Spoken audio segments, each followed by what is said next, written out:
Hello, ladies and gentlemen, and welcome to the Delta Report. We're going to do a very interesting show today. It's about a theoretical prediction of what life would be like in the year, say, 2050 or maybe 2060. So it should be kind of fun. Just in my mind, I'm just kind of thinking, well, what would life be like in the year 2050 or maybe 2060? Let's talk about it. First off, what do we see happening in the world today? We see that we have grown out as a species, and we've spread out and branched out, and we've searched every part of the earth for resources, but we've also built our cities, and we've sprawled out across the country, and the earth is finite, and we've kind of filled every area. We've searched every area on the earth, right down to even places like Antarctica. For one thing, resources to make money on, to sell. We've exploited the earth's resources and things like that.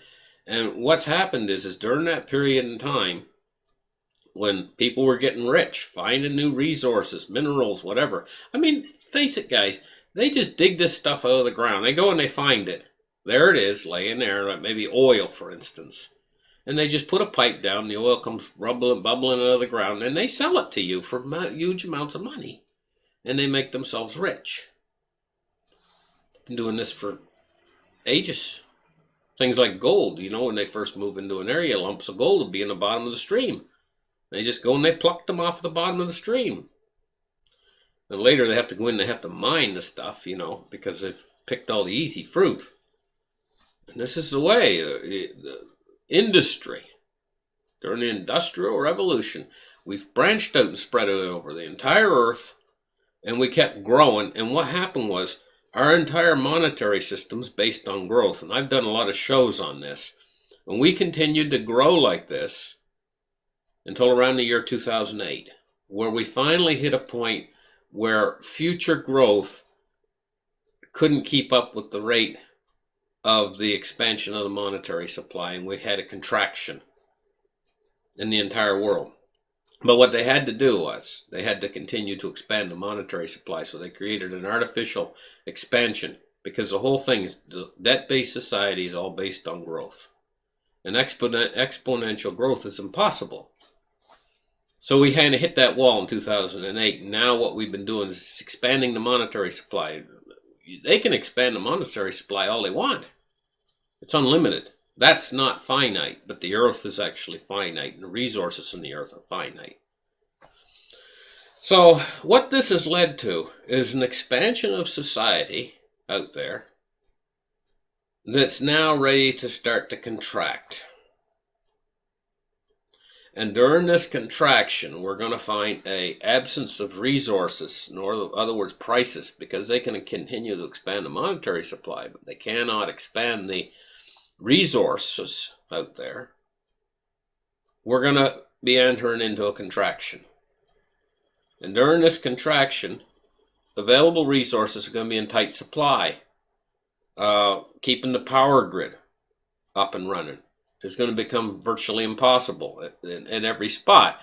Now, I'm not saying the power grid's going to go out everywhere. I could see the power grid, them being able to maintain the power grid in certain areas. And some other areas are going to go down because there's just not enough to go around, basically. Not enough energy. And energy is one of the things that's going to be in short supply. So ultimately, there's going to be a lot of fighting and squabbling in the next few years over the few resources, especially food and energy. And it's going to lead to places, certain places in the world, basically dropping off the grid, and then our society we've structured and built just not being able to support it all. It's almost like, I hate to say it, but some people get things like diabetes really bad. And they have to have limbs removed because their body can't support everything that it used to support. That's the way with this system. It's going to be these areas that are going to go down, is going to be like they're amputated. The grid, there's going to be no grid there anymore. People are going to stop living there anymore. And there's going to be a contraction, not just in where we've built up areas, but also in the amount of the population earthwide, because there's just not enough resources to feed everybody. It's coming down to that. And especially when you start to enter wars into the mix or into the picture. So we got to take this into consideration of our predictions of the future. The second thing we got to take into consideration in our predictions of the future is technology. And some of the most massive technologies are going to be AI, artificial intelligence. The way I see it, AI will interconnect. It has the internet. We interconnect. We all use the internet to interconnect somewhat. I mean, people have meetings nowadays, and they do it online, and they'll have 5, 6 people, and they're all got their webcams or whatever, and they're all online, and they're interconnecting ideas, concepts, everything else. If you think for 1 second that we're going to have AI and you're going to be able to keep it from going on a line and connecting with other AI to form a massive AI, you're kidding yourself. It might have already done it, in fact. Because once AI becomes consciously aware, so this might already be out there, what I'm talking about. So AI is going to progress at a lightning speed faster than us. Our minds can't keep up with the speed. We've been progressing, but at a very, very slow pace, snail's pace. AI is going to be like a lightning bolt hitting. It's going to progress technology. Because first off, like when we write code for computers, for new computer programs and stuff, you have these guys who are coders and writers, they write code and stuff. It's all done manually. Imagine when AI starts to write code. I mean, I was watching on the internet AI draw pictures. And you just type in what you want AI to draw, and you hit bang, and it instantly puts the picture up. And it's really artwork that's done from a mind that can think. It's like no two pictures would be the same. It's amazing what AI can do.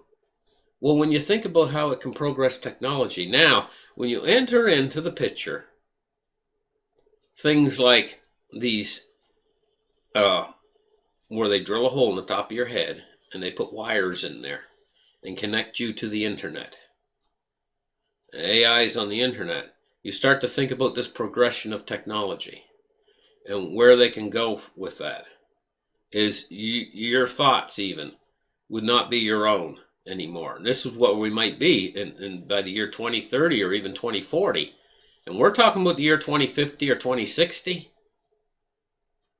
So you're going to have a dichotomy here, where people are going to be living in these areas of the system that decayed and fell off, basically like amputated areas. And let's call them the wasteland. So you're going to have people living in the wasteland in a very primitive way, scavenging whatever they can of technology. Perhaps they will have old solar panels they'll be running with, and perhaps they will have maybe old cell phones and stuff, and maybe their light, might have a little LED light in their room or whatever, but their house might be put together with pieces of old boards or whatever they can find, and they might be living out 50 miles from a very high-tech city,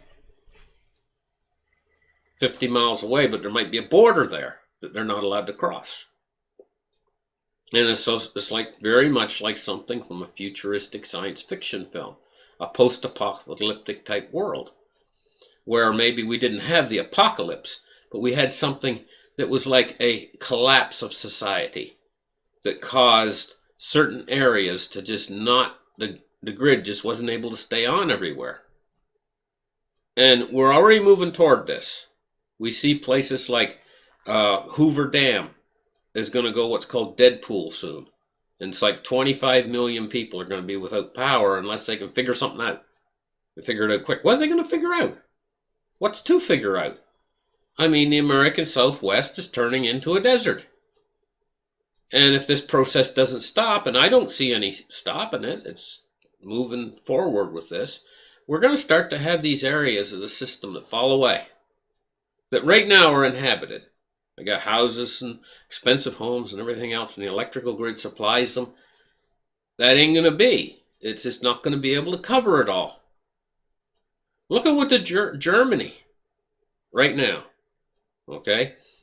Germany and the German people right now are searching firewood online as fast and rapidly as they can.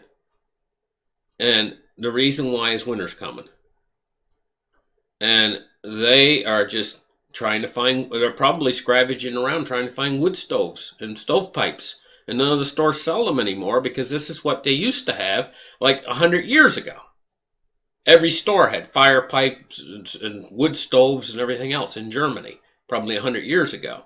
But they moved those out. They threw them in the garbage, threw it all in the garbage, and they opted for maybe oil heats or natural gas heaters and stuff like that. And now all of a sudden, supply's been cut off. What are they going to do? So they have to go back to their old ways. Well, this is what it's going to be like in these areas, they're cut off. And there's going to be areas that's cut off. So by the year 2050, it's probably going to be permanent. Those areas will be a wasteland. You'll have to cross a border into the wasteland. And you might have to get a permit in order just to go into the wasteland. When you go into the wasteland, you're going to see people living a primitive lifestyle, off-grid, doing what they want to do, when and where they want to do it, not under the control of the government. But when you go on the other side of that border and you enter into the big city area, you're going to see extremely high technology. Probably everybody there will have a brain implant, and they'll probably be online 24/7, playing games and stuff with their friends online, right? Constantly exploring worlds, whatever, only when they have to work, and they probably do the work online. And it'll be a society where you'll also have the ones who have to do the work, the manual labor within that structure of society, that won't be online within the structure of that, and they will be heavily controlled and regulated. Everybody within that highly structured society will be heavily controlled and regulated, probably by artificial intelligence. Will probably be the government by that point in time. But it's going to be something like one of these movies you see of a strange future. And this is the direction we're actually moving in. Total control, but kind of a society that appears to be, on the surface, utopic, but in actuality, it's more like George Orwell's 1984. Within the structure of the parts where the grid stays on through this whole crisis. Because those are going to be the controlled areas. So ultimately, perhaps, probably within the next 5 to 10 years, you're going to have a choice to make.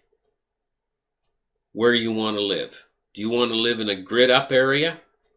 Because if you do, you're probably going to be sat down in a chair and have some sort of an implant put into your brain. It only takes 30 seconds. Bzz, bzz. I mean, it just drills a hole in the top of your head.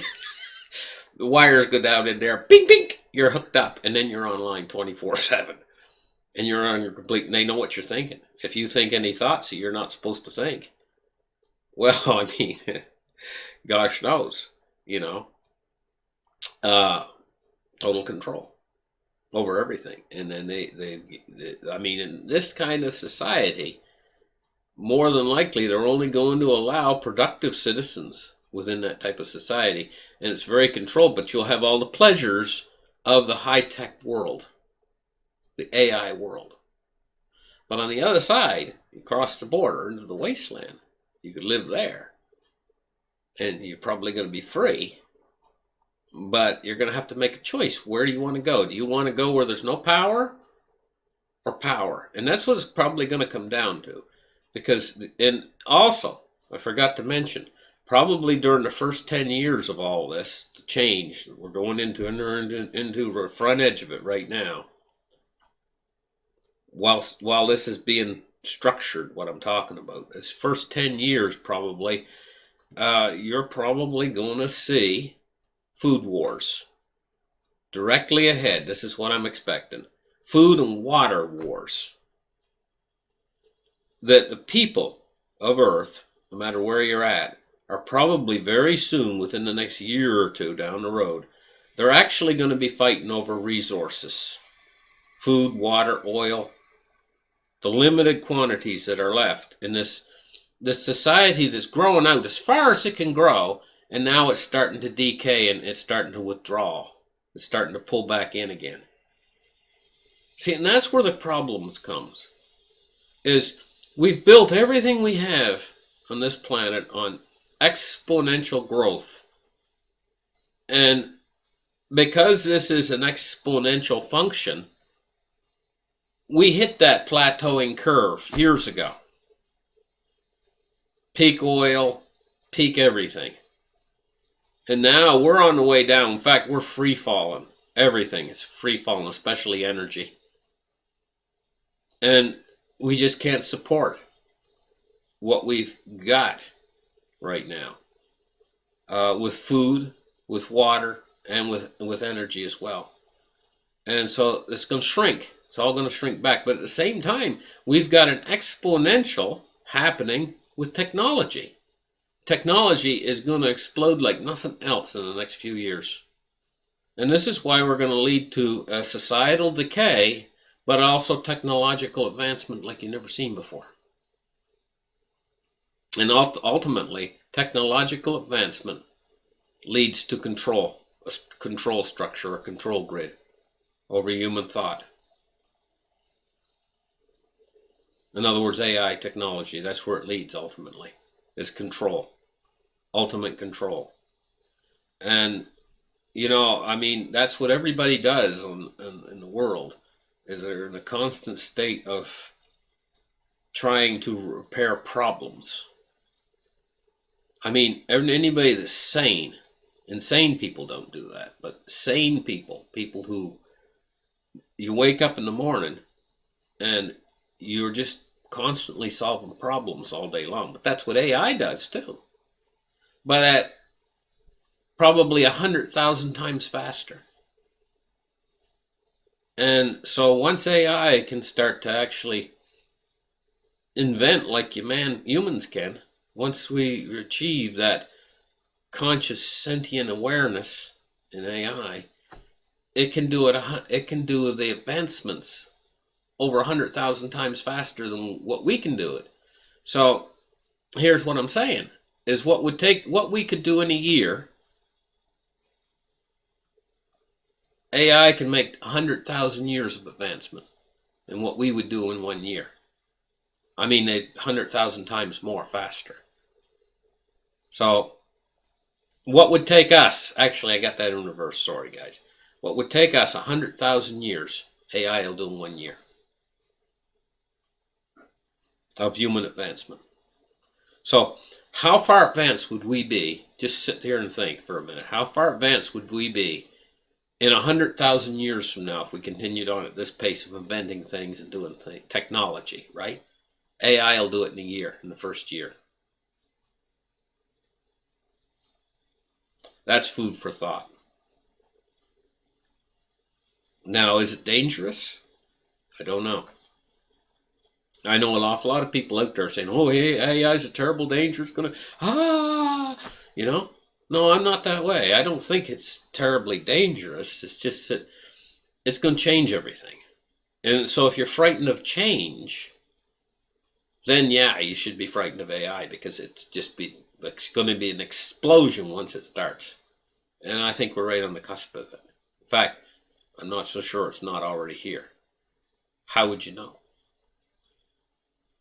I mean, don't expect your governments to tell you anything. They'll just tell you, oh, that's all in your head. That's all in your head. That's not, no, you're just a conspiracy, whatever. You know? Meanwhile, You go where they're at. Maybe they got some underground or some secret facility someplace you don't even know about, and they're doing all kinds of experimentations that you don't know anything about, and never will. And they do something else called compartmentalization. And basically what that means is you might have a government agency and certain people are working in there and they're not even in the know of what other members within the same agency know all about. And they use things like ridicule to help keep that information all compartmentalized and nobody knows what's going on. So yeah, I think that we could be moving to something that is just like out of a science fiction movie, or out of like cyberpunk. You know, everybody played the video game Cyberpunk. We could be moving into a cyberpunk type world. Even worse than your wildest dreams. Worse than Cyberpunk 2057 or whatever it is. Worse than that. And sooner than you would ever imagine. And corptocracy is a very likely scenario. Thank you guys for listening. Like and subscribe, and we'll catch you guys in the next show. Bye-bye.